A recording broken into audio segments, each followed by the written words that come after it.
You know, it's amazing to me when I look at this picture of the Cinderella's castle right here and think about how many decades, how many generations the Walt Disney Company has touched.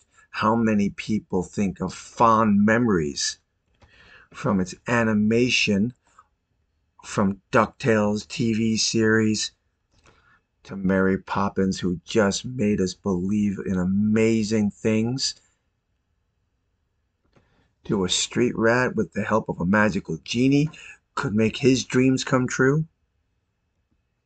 Disney has just embedded itself into the hearts of so many men, women, boys, and girls around the world. Walt Disney was a genius who just gave us so much. But if we could somehow speak to Walt himself, knowing how successful his company had become, and now what has become of his company, from political ideologies to indoctrinations of sexual orientation, wars with this very state that he promised big things and did produce big things from. I wonder what Walt would be saying right now if we could speak to him about this. Ruin, ruin, the bastards!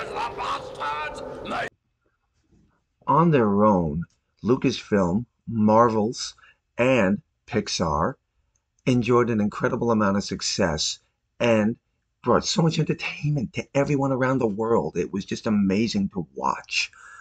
But once they were bought by Disney and went under their umbrella, everything changed rapidly.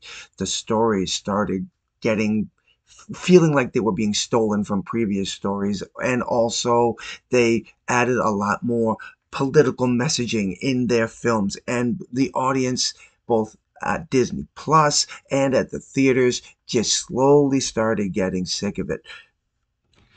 Just in the United States and Canada alone, this movie has only made $30 million. And when you consider the budget that it had for $200 million, this film may be the final nail in the coffin for Pixar and all the people over there at Pixar Studios.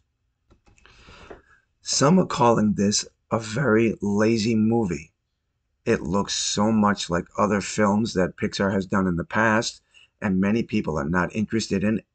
Not to mention the fact, even though it's a small section of it, people are upset about a non-binary character who's only got a brief role in the cartoon movie. But at the same time, people are just sick and tired of all the political messaging being thrown at our audiences, at our children. And Pixar may have just finally put an end to their studio. There are rumors out there that this may be the one thing that brings Pixar to an end and merges it in with Disney Studios. Does this make Disney innocent in all this? Of course it doesn't. They have problems of their own, and they are just causing so much financial woe for themselves instead of going back to the basic philosophy of entertaining your audiences, entertaining your children, and let the parents do their job. You entertain them, Disney. Unfortunately, they have forgotten that little message, and the audiences are letting them know. Now, this is coming from the Variety, and it was 3 days ago, but it points to the fact that Elemental was a flop. It only drew in, at that time, 29.5 million in the battle of box office lightweights. Elemental is an animated adventure about opposites who attract, added a muted 15 million at the international box office for a global take-in of 44.5 million.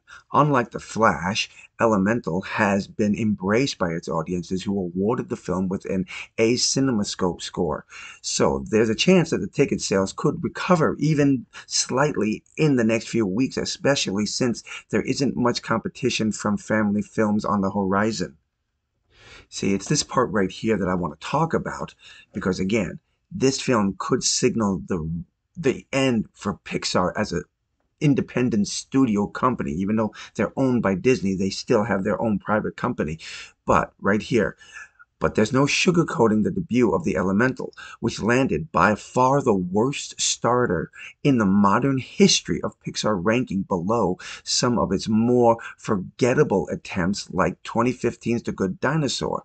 39 million is all that took in, and in 2020's Onward, 39 million. The animation empire behind Toy Story, Up, and Ratatouille hasn't been able to rebound from the pandemic, which several of its titles were sent directly to Disney Plus, and family audiences were trained to expect those movies at home. Well, there is the fact that Disney Plus and Disney sent these movies to Disney Plus, yes, but that was because of the pandemic. No one was allowed to go to the theater, and people were looking to go back to the theater. And if you want evidence, and I know it's not child related, but Top Gun Maverick, once that movie was released, that just killed it at the box office. And that's basically because there was no real political messaging of any kind involved there. It was just a good story to watch, and people want good stories without any other messaging involved. And now, with Disney announcing its diversity chief exiting, it could be a sign that Disney is finally getting the point to the whole problem. That people do not want any of this other nonsense. They want just simple stories. They want to go back to the days when they could turn on the television, walk into a movie theater, or just even go to the park without having to worry about any of the other stuff that was being shoved down their throats. Disney has damaged not only their own intellectual properties, but they have damaged the properties that they have bought over the years. Fox, Lucasfilms, Marvels, Pixar. They have a lot of damage on their hands. And one way or another, they need to clean it up. But even after they clean it up, will the fans come back? Will they be afraid that Disney will just pull the same nonsense all over again? Well, I'm going to end the video right here, but I just would love to hear your thoughts and comments on this one, my friends. Do you think Disney has learned their lesson, or will they continue down the destructive path they're on? And even if they have learned their lesson, will audiences return? Until the next time, my friends, I hope you have a good day or night, and God bless.